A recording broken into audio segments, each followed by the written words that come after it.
ਦੋਸਤੋ ਕੀ ਹਾਲ ਚਾਲ ਨੇ। ਮੈਂ ਤੁਹਾਡਾ ਆਪਣਾ ਜੱਸੀ ਬੁੱਟਰ ਤੇ ਅੱਜ ਅਸੀਂ ਆਏ ਹਾਂ ਮੇਰੇ ਖੇਤ।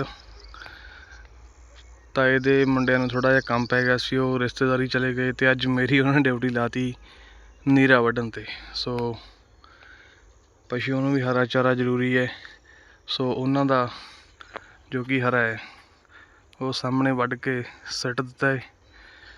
ਤੇ ਇੱਧਰ ਸੂਰਜ ਦੇਵਤਾ ਸੂਰਜ ਭਾਜੀ ਵੀ ਬਸ ਛੁਪਣ ਦੀ ਤਿਆਰੀ 'ਚ ਹੈ।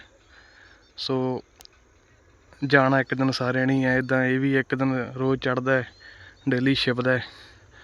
ਸੋ ਇਹ ਆਪਣੇ ਖੇਤ ਅਤੇ ਉਹ ਸਾਹਮਣੇ ਹੈ ਜੋ ਗੱਦਾ ਫੈਕਟਰੀ ਆ ਗਈ। ਸੋ ਇਹ ਸਾਰੇ ਸਾਡੇ ਖੇਤਾਂ 'ਚ ਢਾਣੀਆਂ ਦੇ ਘਰ ਨੇ। ਤੇ ਸ਼ੁਕਰੀਆ, ਬਹੁਤ ਬਹੁਤ ਧੰਨਵਾਦ ਵੀਰੇ ਸਾਰਿਆਂ ਦਾ। ਸੋ ਮਿਲਦੇ ਆ ਨੈਕਸਟ ਬਲੌਗ ਦੇ ਵਿੱਚ। ਸਤਿ ਸ਼੍ਰੀ ਅਕਾਲ।